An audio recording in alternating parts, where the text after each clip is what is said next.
soin de vous. Le film commence par une nuit d'hiver sombre dans le nord du Canada où un groupe d'archéologues est rassemblé autour d'une table de poker dans un poste de recherche isolé. Ils plaisantent sur le froid et leurs plans pour l'hiver à venir. Ici, nous rencontrons l'expert en communication, Jensen, le directeur de projet Francis, son assistant Steven, le technicien d'équipement Drew, le superviseur de terrain Robert et aussi un médecin nommé Richard. Deux de ces personnages partagent des noms avec mes oncles, alors j'espère qu'ils arriveront jusqu'à la fin. Le lendemain matin, un hélicoptère arrive près de la cabane et à son bord, un autre archéologue nommé professeur Olson apparaît. Il est venu pour superviser la recherche et rapporter les résultats afin d'obtenir plus de financement pour le projet. L'équipe l'accueille alors chaleureusement et emmène Olson à l'intérieur de la cabane. Après s'être installé, Olson est conduit à l'extérieur pour voir le site de fouilles où l'équipe explique qu'au cours des 3 dernières années, ils ont découvert des objets très anciens de l'ère glaciaire.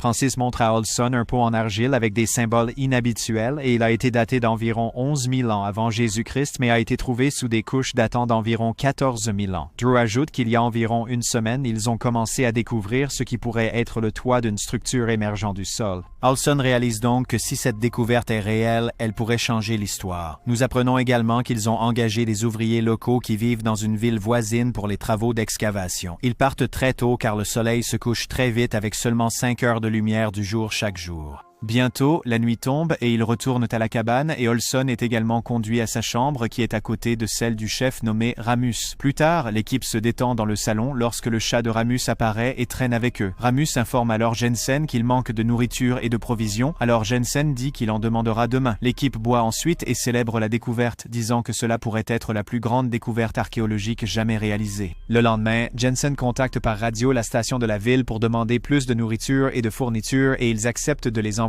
Au cours des jours suivants, l'hiver arrive en force et les longues nuits arctiques avec seulement 5 heures de jour commencent à épuiser tout le monde.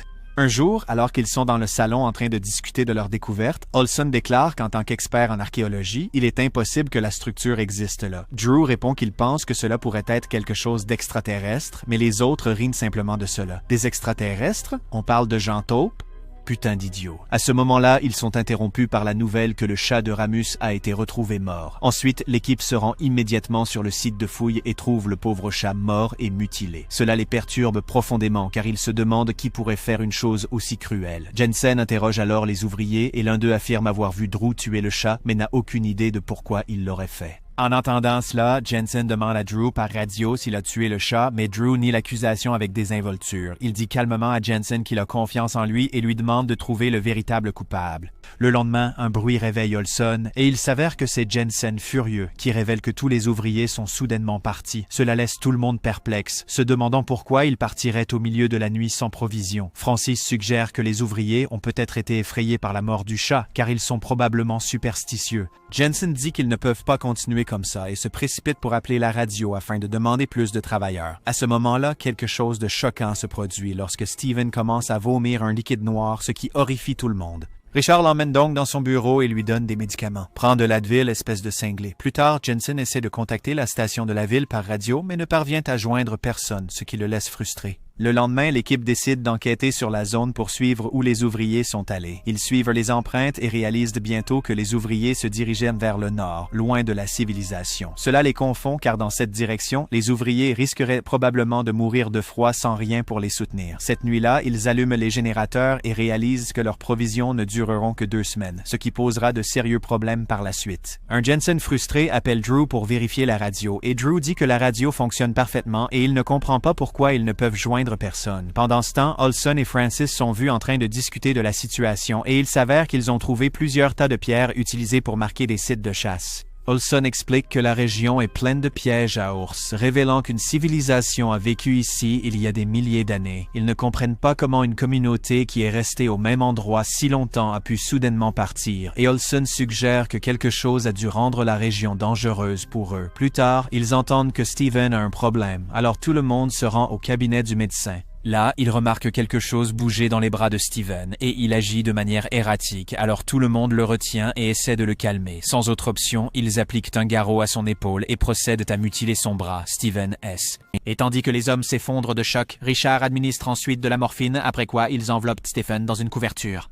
Olson interroge anxieusement Francis sur la façon dont cela a commencé. Alors Francis dit qu'ils ont vu une éruption plus tôt, mais personne ne s'attendait à une amputation. Les hommes sont ébranlés et ils réalisent que cet incident est probablement lié au site de fouille. Ailleurs, nous voyons Francis dans sa chambre qui entend une voix de l'extérieur appeler son nom et lui demander de regarder dehors. Allez, Francis. Fais-le, Francis! Fais-le, Francis! Le lendemain, Jensen entre dans la cabine où il est horrifié de voir que Drew s'est coupé les mains. Jensen appelle rapidement tout le monde juste au moment où Drew commence aussi à agir de manière erratique, mais ils le retiennent tous pour le calmer, après quoi Richard l'emmène dans son bureau pour un examen. Richard dit qu'il n'a jamais vu quelque chose comme ça auparavant et s'inquiète que Drew puisse mourir s'il ne l'emmène pas rapidement à l'hôpital. Cette nuit-là, Jensen est dans sa chambre quand il entend la voix d'une personne mystérieuse lui demandant de sortir et de suivre sa direction. Jensen accepte et sort dans la neige quand il remarque quelque chose qui le choque. Le lendemain, Jensen en parle avec Richard. Bien qu'il conclue que ce n'était qu'un cauchemar, il dit qu'il a l'impression d'être observé par quelqu'un, mais affirme que l'observateur n'est pas humain, mais autre chose. Plus tard, Francis et Olson reçoivent les photos et les artefacts qu'ils ont découverts, et Olson remarque que chaque artefact présente des images d'animaux. Il dit que tous les artefacts ont été trouvés à moins de 30 pieds de la structure et que les animaux sont représentés comme des créatures divines. Il souligne les sculptures de cerfs répétées et théorise que ce dieu cerf doit être très important pour les personnes qui les ont fabriqués. Jensen conclut alors qu'ils ont probablement découvert un sanctuaire ou un temple du dieu cerf. Olson émet l'hypothèse qu'il est possible qu'une maladie soit préservée dans la glace depuis des siècles. Lorsque l'ère glaciaire est passée, ce virus a été décongelé et il a provoqué un comportement anormal chez les gens. Il suggère que cela pourrait être la raison pour laquelle la civilisation a abandonné le site. Nous revenons ensuite à Jensen, qui est approché par Robert, qui révèle qu'il a entendu quelqu'un parler devant sa chambre. Jensen dit que ce n'est probablement rien, mais Robert se met très en colère car les événements qui se produisent n'ont pas de sens. Il pense que quelqu'un les harcèle délibérément, mais Jensen n'y croit pas, ce qui mène à une dispute entre eux. Ailleurs, Francis est dans sa cabine quand il entend une voix lui dire de regarder les arbres. Il obéit et voit bientôt un cerf debout sur ses deux pattes arrière. Tu aimes ça, Francis? Le laissant choqué. Le lendemain, l'équipe se réunit et leurs yeux s'écarquillent d'horreur lorsqu'ils trouvent Drew, qui s'est tiré une balle. Un Olson stupéfait demande à Richard de faire une autopsie pour voir ce qui n'allait pas chez lui. Plus tard, Richard rassemble tout le monde et révèle qu'au microscope, il a trouvé un minuscule organisme semblable à un céphalopode dans le tissu de Drew. Il explique comment les cellules musculaires humaines de Drew se transformaient lentement en cellules de poulpe et dit qu'il ne comprend pas ce qui pourrait causer cela, à part peut-être une addiction aux animes. Il déclare que Steven doit immédiatement aller à l'hôpital, où il pourrait aussi devenir la prochaine victime. En entendant cela, Olson réalise que l'infection est causée par des bactéries anciennes réanimées de la glace. Il dit que demain matin, il veut que la structure soit réenterrée, les artefacts mis en quarantaine et tout le site stérilisé. En entendant cela, Jensen se fâche car il a passé 3 ans sur cette recherche et ne veut pas perdre ses progrès. Mais Olson lui rappelle qu'un des membres de leur équipe est déjà mort et décide de mettre la sécurité de tous au-dessus de tout.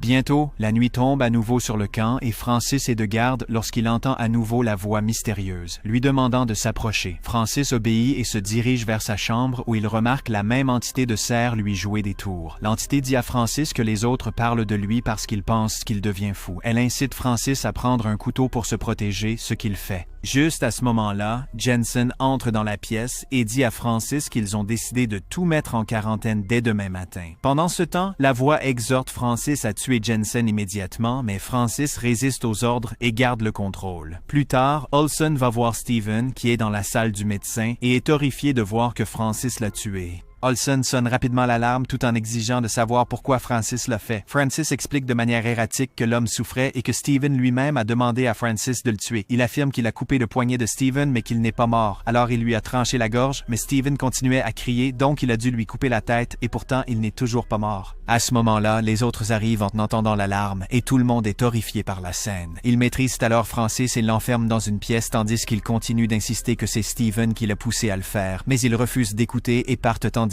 que l'entité mystérieuse dit à Francis qu'il a bien fait. Le lendemain, Olson est assis près du cadavre de Drew quand soudain le corps mort commence à lui parler. Le cadavre parle d'Onchocerca volvulus qui dépose ses larves dans la peau humaine et peut survivre dans le globe oculaire. Olson est alarmé et lui demande de se taire, mais le corps mort continue en disant comment il infecte environ 5 millions de personnes par an. Ce Cela met Olson tellement en colère qu'il commence à frapper la tête de Drew avec un fusil et l'écrase. À ce moment-là, Richard arrive et est choqué par la scène. Alors Olson explique que le cadavre lui parlait de verre. Cependant, Richard pense qu'il hallucine et lui donne des somnifères avant de lui demander de se reposer. Le lendemain, Jensen va voir Francis, qui demande s'il peut voir l'entité du cerf. Il affirme qu'elle est dans la même pièce et directement derrière Jensen. Jensen ne voit personne, mais il se sent effrayé et décide de partir, même si Francis le supplie de rester. Plus tard, Jensen fait ses bagages quand Robert le confronte et l'accuse de vouloir les abandonner. Jensen explique qu'il allait juste chercher de l'aide et n'avait pas l'intention de les abandonner, mais Robert refuse de le croire, ce qui mène à une grosse dispute entre eux.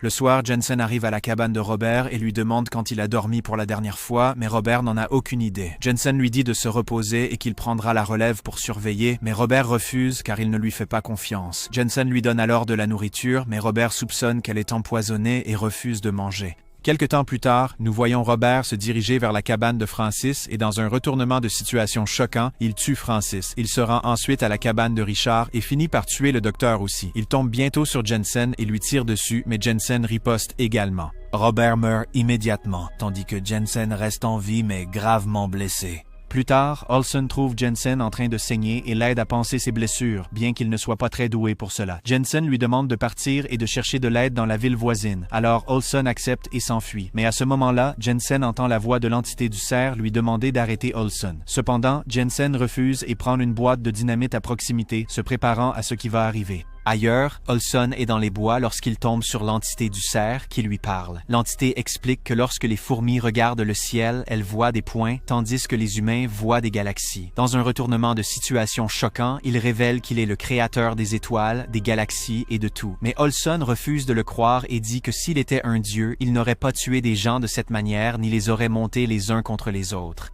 Cependant, l'entité dit qu'il n'est pas là pour se justifier ou pour faire suivre Olson. Olson affirme qu'il quitte cet endroit, mais l'entité affirme qu'il est omnipotent et omniprésent, capable d'être n'importe où à tout moment. À ce moment, nous voyons Jensen au même ancien édifice qu'ils avaient découvert. Il maudit l'entité Cerf et fait exploser la dynamite, ce qui détruit également l'artefact.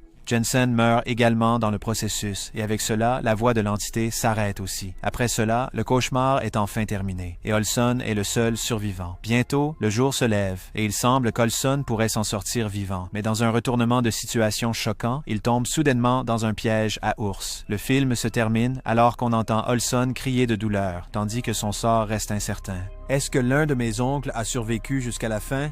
Dites-le dans les commentaires ci-dessous.